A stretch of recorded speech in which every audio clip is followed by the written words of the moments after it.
Yes, that's right, we're back with another video. And today I'm pretty excited because I got myself a new van. In this video, I want to run through all of the various bits and bobs I'm going to do to turn this base van into a surf camper stroke skate camper.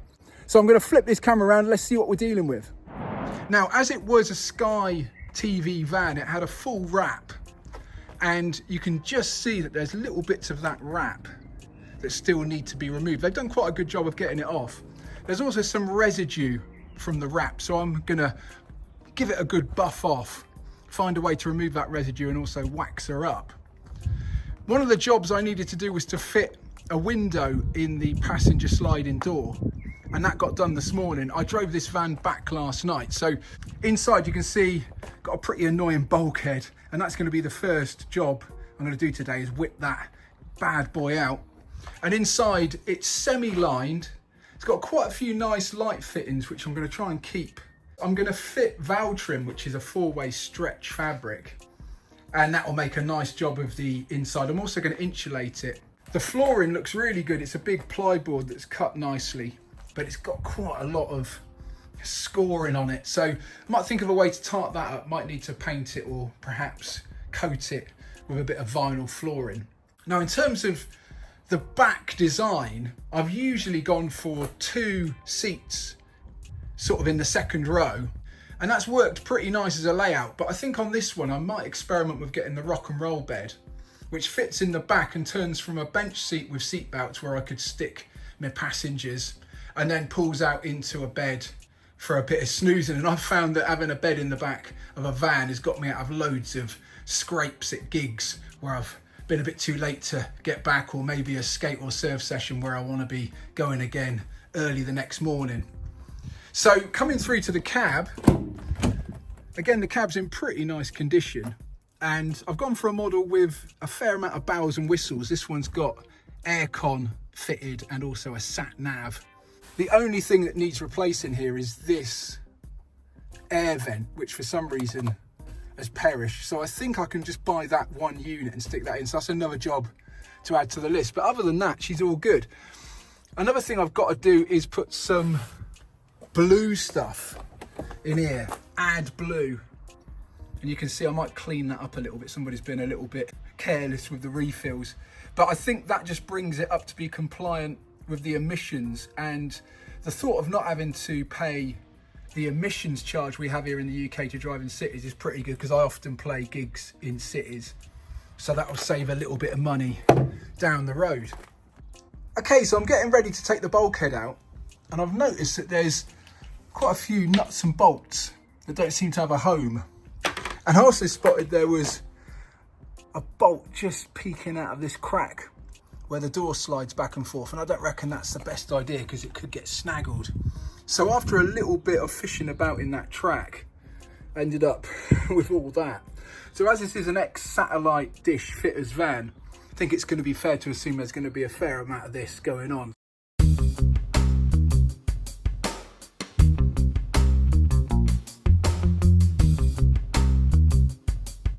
A quick 10-minute wrestle with the tools and the bulkhead is out.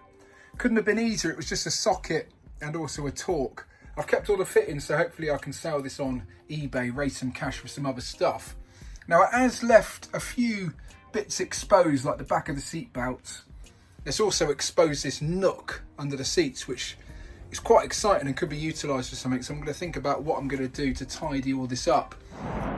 Okay, I managed to get the air vent out, and this is a nice easy job. Just peel back that trim and the air vent just clips into the hole.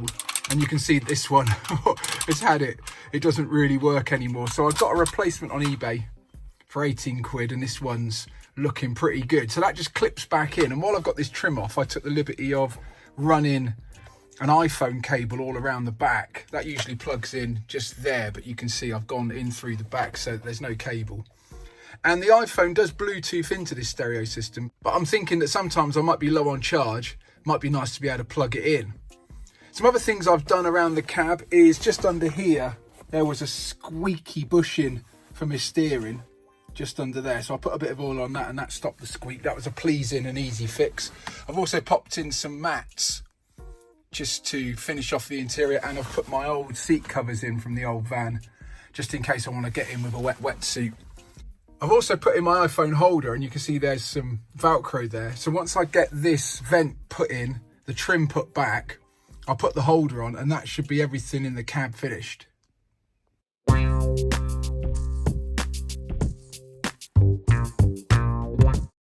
The van came with the standard steel van wheels, and as you can see, they're not in the best of nick. And the cheapest short-term solution was just to get some of these wheel trims.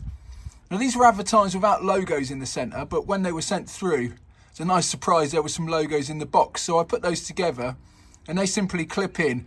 Now a bit further down the line I might get some alloys, but I sort of live in the middle of nowhere, so I need to keep an eye on the Facebook marketplace, see if any come up. Okay, it's insulation time, and I've gone with 4 different types of insulation. The first is this mass loaded vinyl.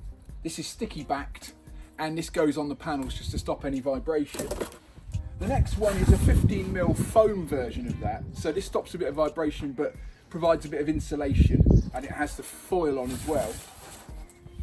We've also got the fleece. So this is a more standard insulation. And then the final thing is this cheap and cheerful silver bubble wrap, which is nice and light. I'm going to pop all this in. I think it's fairly common sense. I'm going to take the panels off, put it in, try and get some of this reflective stuff in there, try and get some of this nice big insulation stuff in there. For the doors, I'm just going to make sure I avoid any of the mechanisms so they don't get snaggled. I made a bit of a start on the roof, and I've gone for a ply roof lining just to finish that off.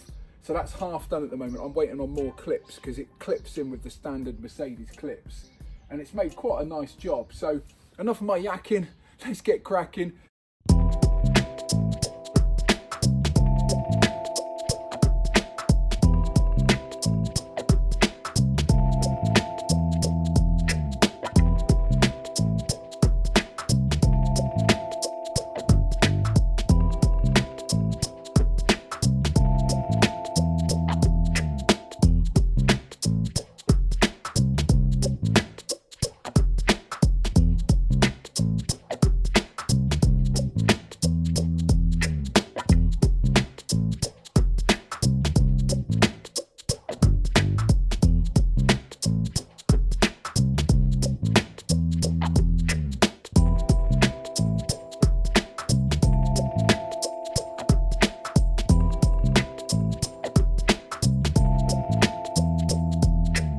Well, that's all the insulation in, and the lining of the van is complete. Managed to find somewhere for all that insulation to go. I found in the past that you can't have too much insulation. I used a little bit of the silver sticky back tape as well, and that really helped to seal things up and made for a little bit more insulation. I used a Valtrim 4-way stretch fabric just to finish off the interior. This provides a little bit more insulation and also provides quite a nice finish. Now this is a bit of a mission to get on. It is stretchy, and I found doing the wheel arches was the most taxing bit. It was just a case of putting on the adhesive on both surfaces, making sure everything was clean, and then really giving it a good old stretch and working it into place and not taking no for an answer, making sure all the creases were out. It was pretty satisfying to get those wheel arches done, and then after that it was a bit of a logical process of just working out how I could tuck all the edges in and make everything as neat as possible. I also managed to tidy up the back of the seat belts. I just used a little bit of plywood. I cut it to shape, covered it in Valtrim, and then just slotted it in, and that's made good of those little untidy bits.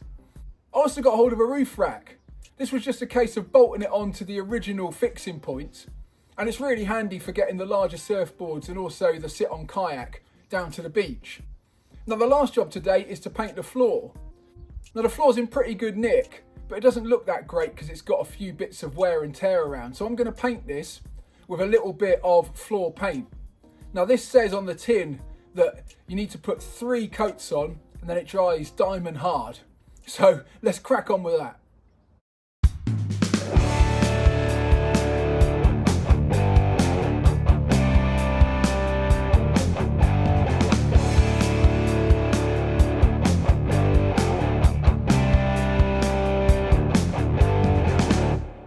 Well, that's the painting all finished. I popped 4 to 5 coats on, and it has indeed dried diamond hard, and it looks pretty splendid. Now today, excitement's reaching fever pitch because I'm finally getting to drive up and get that rock and roll bed fitted.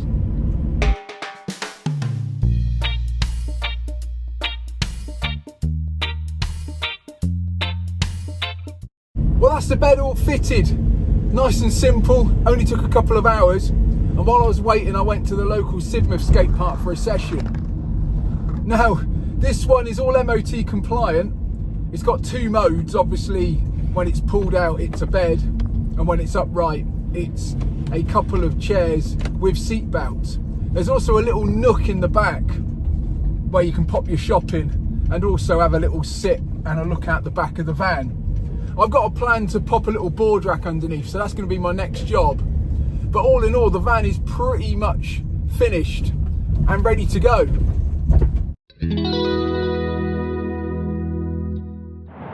Okay, to complete this video, decided to take the van for the ultimate shakedown test, which is the family camping trip to France. We hopped on the ferry, bit of a mission driving down, but the Vito was nice and comfy, and we are here. So I thought it'd be the perfect opportunity to reflect on the conversion decisions that I made and also update you on a few tweaks. So starting in the front, I managed to fashion a bed for one of the nippers, just simply a case of building a board to go across the seats and then cutting up an old IKEA mattress. And that's made a nice snuggly spot. I've also recycled the old reflective covers for the windows that I used to have in the Transporter, and luckily they sort of fit. If you remember back, there was a little nook under the seats, and I've got some Tupperware containers from the range and just slid those underneath. And one of them keeps all the knickknacks you need to drive in France in, and the other one pop all the shoes just to keep those safe. That diamond hard floor paint is an absolute winner. That was a really good cheap fix.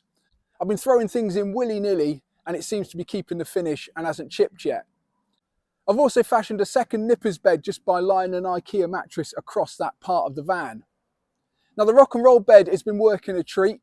I had one night away in it just to test it and felt that it was a little bit hard for my tastes. So I invested in a gel and foam mattress topper, and when that's popped on top, it's a really nice comfy sleep. Obviously that can be stored away in record time for when we want to go out and explore the local skate parks, which I have to say are an absolute winner. Underneath that rock and roll bed is the board rack, and that board rack's been working really nicely. It stops the boards rolling around. I have to say it's probably not the most economical use of that space. There's quite a lot of air left in there, so I've been tucking pumps and other things in there just to make use of that when we're travelling. All of the insulation works a treat, and it's great to have all the family sleeping inside the van because it keeps the noise down and also regulates the heat. And I managed to recycle those lights inside, just popped them on the lining, and I can sort of turn those on and off. As they're LEDs, they don't really run down the battery. The final upgrade was this drive-away awning. Now I used to have this model only with the poles, and the poles are a bit of a faff, especially when you've driven for 7 hours and it's just getting dark. So this was an absolute treat. Just pump it up. Whoa, there she blows. And I was figuring that even if we have a little bit of trouble with the blow-up tent, I'll be able to solve it because I've had years fannying around with the bladders of kites, and this is essentially the same technology. The roof rack was also a treat. Managed to get everything down in a windsurfing bag and also pop the paddleboard up there as well.